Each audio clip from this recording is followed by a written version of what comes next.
Lynn Onstot, and this is the show Joplin Insider. It's kind of a behind-the-scenes look of City of Joplin and some of the programs and operations and things that are going on throughout Joplin. Today my guest is David Hertzberg. David's our Public Works Director for the City of Joplin. Hi, David. Howdy. Thanks for being here. I always laugh that I could have you out here monthly. You have so many responsibilities and so much going on that you could be out here monthly with me on this show. But today we're going to focus on roads. Okay. Yeah. But before we do that, tell our viewers a little bit of what you're responsible for as Director of Public Works, because you cover a lot of area. Okay.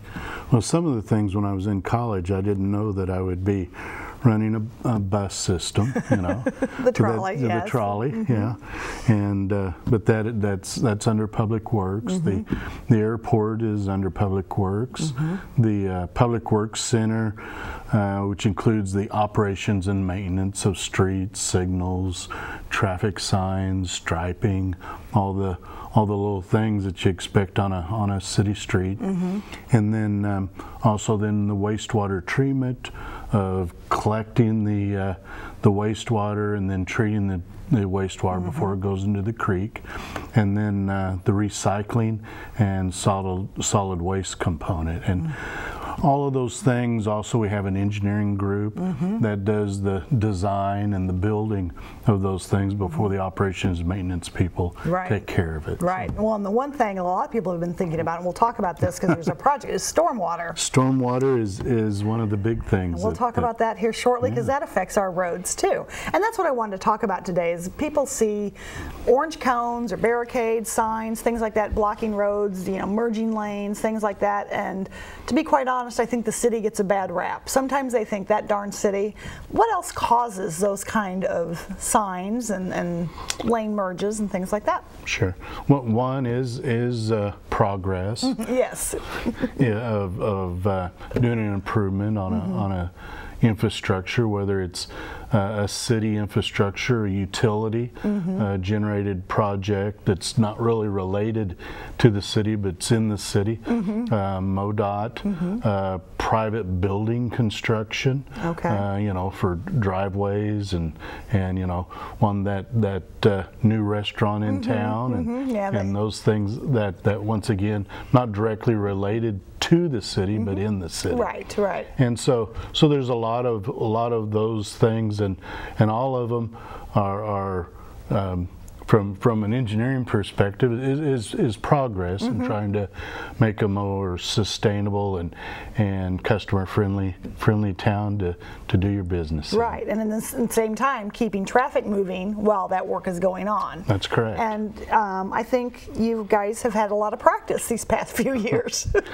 Well, we've always had our capital improvements program and our stormwater program and our standard programs, but yes, after our disaster recovery program made a lot of funds and projects going through the system in a very short amount of time. Right. And you know, coming out of a little over 7-8 years, you know, from the disaster, and there's streets where everything is new. And, yeah. Well, we started at the bottom with sewer, and then stormwater, and then roads, and now neighborhoods. So yeah, you're right that all of that's been disaster recovery. Of course, the citizen may not relate. You know, that's disaster recovery and this is capital improvement. And that's what I want to talk about today is some of these projects that were in the construction season, so to speak, because it's summer.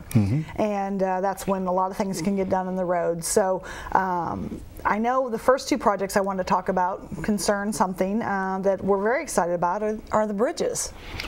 It's really been a good year to show off the need of a couple of new bridges. Yes. You know, the Jackson Avenue was a low water bridge, and you know, it's been continually underwater this year. And while the new bridge that we're constructing is up above that water level, so that's exciting. And for those that may not know, Jackson Avenue down south on Shoal Creek. Over Shoal Creek, right, down by the falls in that area. Yes, that's correct. Yeah. So if you haven't been down that way, there is some construction.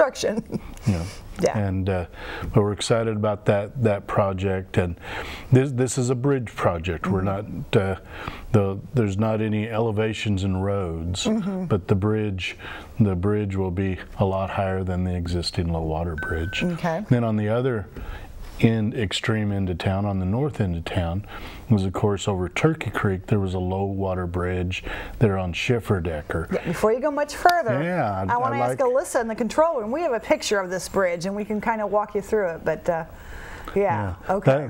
You're on Schifferdecker there, looking north, and going towards Zora. Going towards Zora, and if you can see that the existing low water bridge is underwater. Yeah, if you went straight, you'd be underwater. Yeah, but if you look to the right where the new bridge is coming in, it's up out of the water, and so that's exciting. That's what you want. That's what we want to see, right? That we're going to keep traffic moving. And I kind of drew in there where that bridge. That's not obviously an engineer drawing, that is my drawing.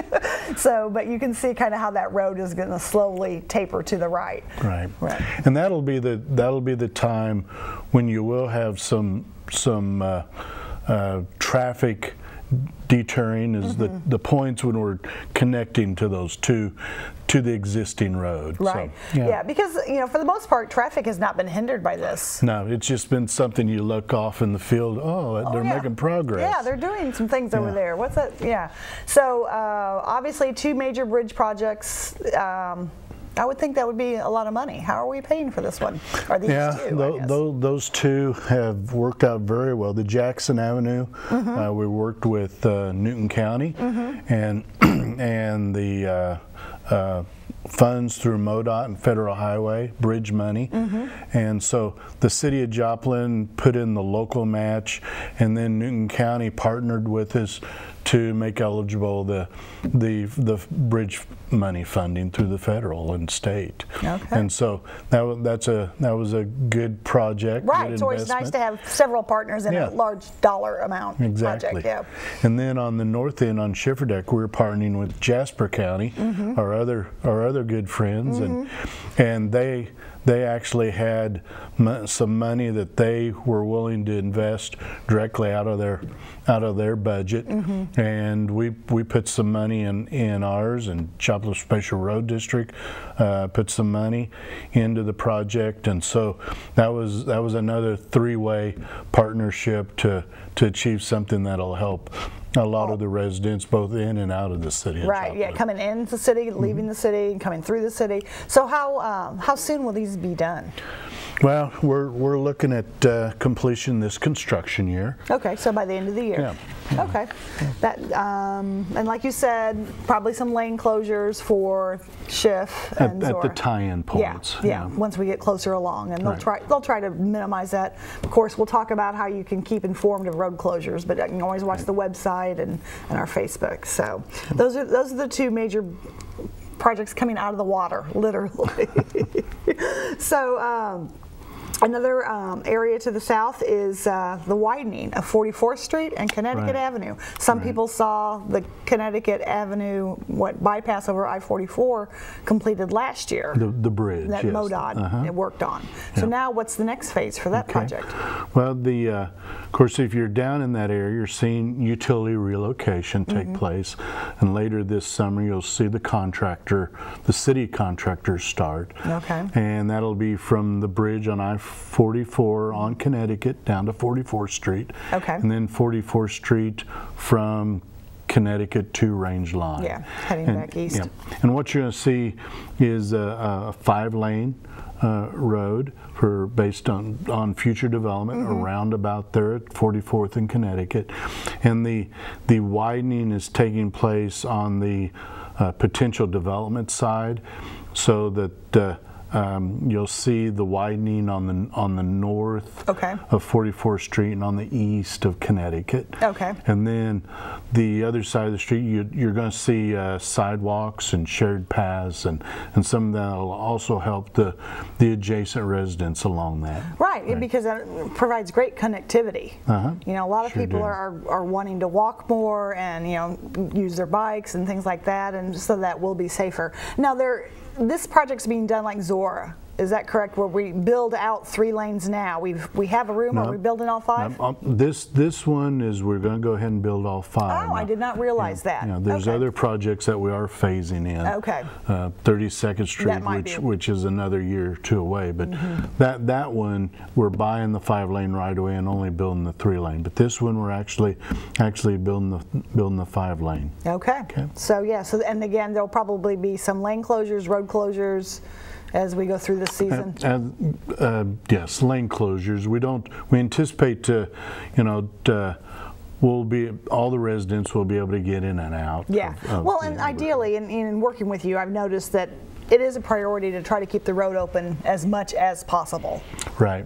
As long as we can keep it safe for the driving public and for the worker. Right. We do work a lot under live conditions. Yes. Yeah. That's good. And that project is going to be done next year. Yes, it'll start, like say, this summer, but it's next construction season for the completion. It's a big project. Yes. It's quite a bit of pavement. Literally, it's a mile and then another half a mile. So, right. Yeah. We're at 5 lanes. That's a lot. So, well, I know we talked a little bit about the disaster recovery programs, and I don't want to bounce around. Those were both those 3 projects were city driven. I mean, the capital improvement. Right. They were the capital improvements funded. Yeah, sales tax. Okay. Now the new neighborhood program. We through the disaster recovery, we've had some good bids, and so you want to talk a little bit about that? Okay. Well, a year ago. We were finishing up or doing the 20th Street, corridor. I think everyone remembers the 20th Street corridor. Yeah, sorry, yeah. But it's great. Everyone loves it now. Yeah. Now that it's complete, the pain is over, and the enjoyment starts. Right. But so we've completed that, and now we've moved more. Our projects are in the neighborhoods, and in those neighborhoods, we're fixing the worst of the worst that was damaged. Okay. In other words, there may be 2 blocks and we may be doing 1 block of curb and gutter or sidewalk and not doing the other block because we're doing what's the worst part. And so it's an improvement for that neighborhood and improvement in like say then also we're coming back and paving the street. So it's a big it's a big feeling of wow, we're back whole. Yeah. So, and if you drive through some of those areas, I know west of Maine, a lot of those areas have been completed, and then now we're moving over to well, they call it 4009, and I guess it's Ohio to Connecticut. That's correct. And then 15th to 20th. 15th to 20th. So, and that was kind of an additional because the bids came back, so we're able to do a little more. Right. We established once again choosing the most damaged neighborhoods. Right. And then depending on how the bids come in, we've been able to add a couple other neighborhood we only had areas. So much money. You have to prioritize, and it was quite a task. I remember you guys were doing that. Yeah. Well, and I remember you explained good about when we went into the neighborhood that we started with the sanitary sewers and then the storm sewers and going up, and now literally we're doing the icing on the cake. Right, exactly. Although neighbors need to understand that yes, they did mill their road and then they're moving on to mill another road, so they're not going to mill, pave, sidewalk here and then go do mill, pave, sidewalk there. Right. They do that whole phase. Is that correct? Yeah. That's, I take a lot of phone calls, so I try to explain it. So I'm learning. I don't talk in the engineerese language, and I think that helps people. Okay. But here's a project I think everyone's going to be excited about: are the trails, Mohaska and St. John's trails. And we do have a map, don't we? Yeah, you've got a map for that.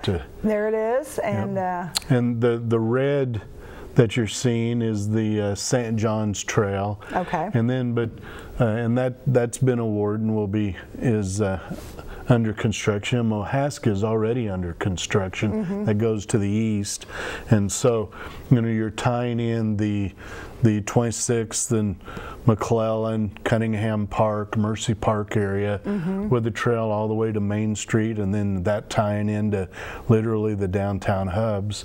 And then this St. John's Boulevard ties in that Mahaska Trail down to the south to 32nd Street, and that ties into the Tin Cup Future Trail system and goes on down to the park system down around Shoal Creek. So the Tin Cup is a future trail. Okay. Yeah. Okay. So is that next year or a couple years? That's probably that's probably a couple years. Okay, and I bring up Tin Cup because in looking at this map, I was a little confused also. Well, let's go back to this map so our viewers understand. The red, like you said, it's kind of wrapping around Mercy Park and the new senior citizen area, and the medical center is down here right above that white box. I might tell our viewers, if you see this, you'll be getting a newsletter, the Citizen newsletter. It will have the same map in there and explaining some of these projects. So you'll be able to look at it very closely, so you might watch for that. But I think a lot of people are very excited about the trails. I know I use our trails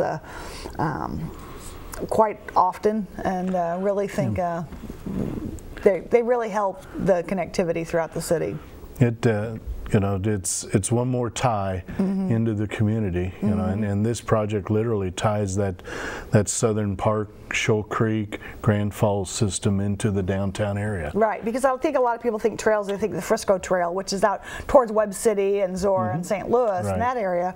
Well, this is obviously the opposite corner almost. So this will be great. This will be great. So again, that was a disaster recovery that was able to be done through disaster recovery. The Mahaska, it was the Mahaska funding was disaster recovery, and the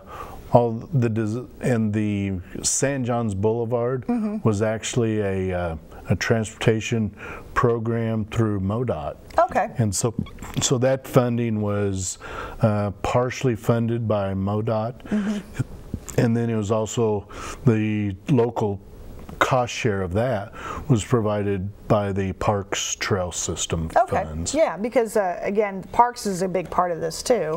Yes.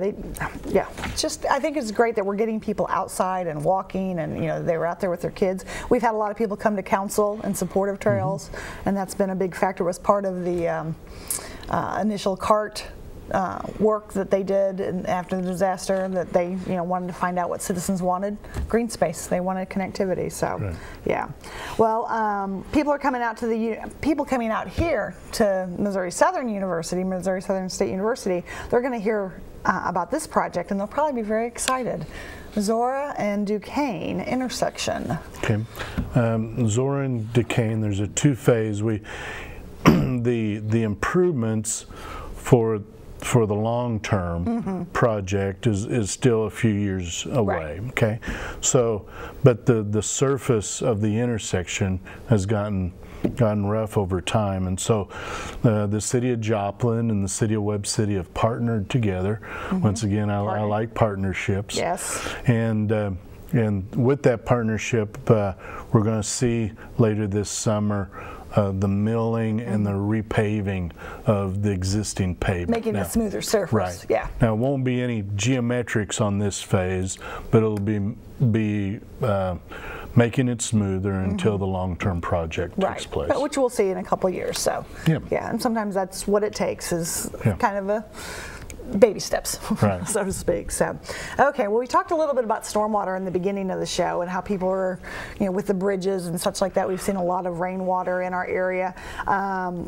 And we've had 15th Street worked on quite a bit, and I know that was a stormwater project. Right. So when I say 15th, that was over by Michigan and Illinois. That's correct. Right, and we're almost done with that. We're finishing up with that one. And, there's some sidewalk work, it looks. Yeah, and some cleanup work, and but we're getting close. But it sounds like we're moving to the north. Can you tell our viewers, this is going to be a big project, it sounds like. Right. When back in 2001, when we first started the stormwater projects, of course the first one was downtown. And it's really helped. Yeah, and if you remember, and some will and some won't, that every pre that project, every 6 months, you know, you had a rain that the downtown system couldn't handle.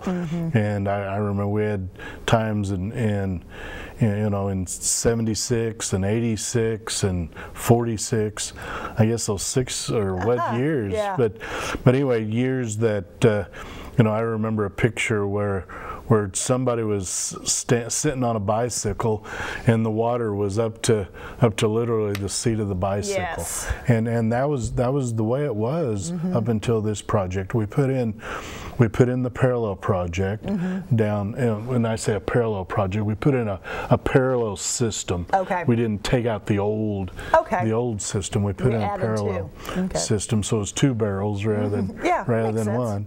And in some points it was literally the size of a double car garage under 6th Street. Wow.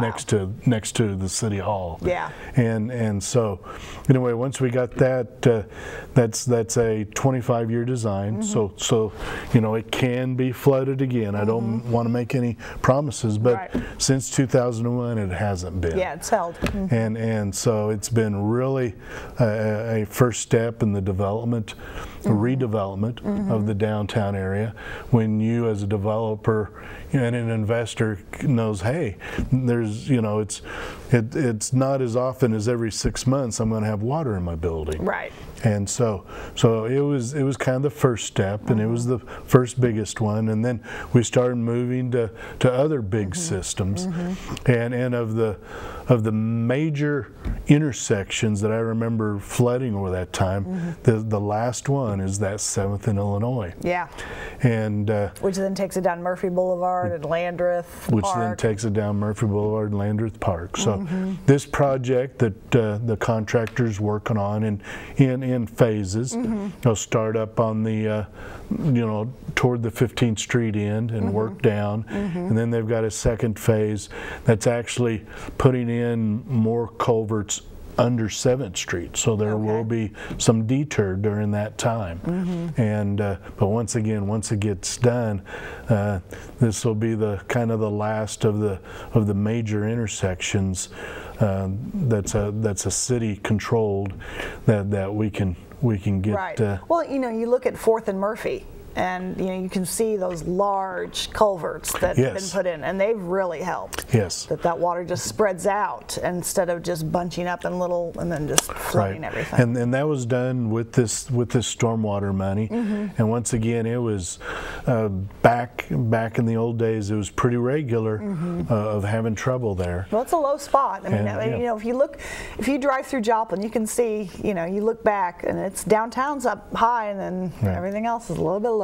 So, well, I know you were talking about partnering, and we share some roadways with MoDOT here, and I don't know if everybody realizes that they have jurisdiction over certain streets, and 32nd, East 32nd from Main Street is a MoDOT road, correct? Route F. Route F, yeah, I guess we call it 32nd. But so I know they've put out some news releases, and people may have seen some dirt along 32nd and Main and seen some work on intersections. What exactly are they doing? And I know we're partnering with them, but they're the construction manager, right? So. Yeah, we designed the projects. We hired a consultant and partnered with MoDOT. So it's a cost share project. It's approximately 50-50, but they're at 32nd and Main. What you're going to see, and you're already seeing the famous orange cones. Yes, to get orange it cone done. alert. Orange cone alert. You know, yeah. Is if you're coming from I-44 and you're going north, there'll be a new right turn lane. Okay. So you don't have to literally wait. on the traffic signal, and so you'll have an exclusive right turn lane. So you can go east on 32nd. Okay. And so that'll be a big help. And then we're doing there the next one, if you go on east, they're on 32nd Indiana. We're putting in some right turn lane if you're coming up from the south. And going on to and then you can go east onto 32nd Street, and then if you're coming from the high schools from the north going south, there'll be a right turn lane there. So that's exciting work there. And then if you move down to 32nd Connecticut, then you've got a right turn lane from the south to the east, and then you've got on 32nd, you've got a right turn lane for eastbound going south. Right. So, yeah, because it seems like traffic is going towards the south. You know, the south is growing, which is obviously why we're expanding 44th Street in Connecticut. There's Mercy's out there. And that yeah, I was going to mention Mercy was a big change of the traffic flow of that area. Right, right. So we had to look at that. I mean, that's what you look at is what are your collectors, things of that nature. So, well, I know we're getting close to wrapping up the story, but I want to make sure viewers understand that we do try to notify our viewers, our citizens and people passing through our Facebook as well as our website. What do the contractors do? Don't they notify? Like if they're in neighborhoods, aren't they required to do some notifications? Yeah, we've set up a lot more with door knockers and of course, you do fabulous job on doing the news releases getting out and then if it's the quarterly newsletters but like I say we try to have a face-to-face. We've had a lot more public meetings than we used to. We now, before even we design or in the concept, we bring those property owners together, and then as we have conceptual plans, we bring them in right-of-way plans, and then we bring them together when we have final plans, and then when we have the contractor. So the property owners, so the property owner can meet the superintendent and who to get a hold of if they've got a problem and the inspector, and so we've tried to do the face-to-face, and then also in our specifications we've added the notifications through door knockers and other ways. Well, I know you put the signs out there that it says construction starting certain days, those flashing signs and things. So we want our viewers and our residents, citizens, people come through to watch for those notifications. Real quickly, I know we're wrapping up, but if we could put up the website, if we have that, there's a Notify Me section on our website that you can sign up for specifically just for street closures, and you would either get a text or an email. There's our website, and then you go through, I don't know if you can scroll down there or not, but there's a Notify Me section down there. You click on that and immediately you tell it, email or text, I want to be notified of X, Y, and Z. You can get city bids, you could get employment opportunities, but right now I really want to emphasize it's the street closures, and we try to post those there as well. So trying to keep our citizens informed. We have a lot of orange cone alerts coming up. That's right. So that's what I call them, at least. I think that's our new symbol sometimes, the orange cones. Mascot, but you keep me in, it's job security. That's the way I look at it, so I'm not complaining. So, but I think we need to wrap up. This is the end of our show. I appreciate you coming out. I hope our viewers enjoyed hearing a little bit more about our construction projects. Of course, they can always call us here at the city, and we appreciate them watching. And until next time, I'm Lynn Onstot for Joplin Insider.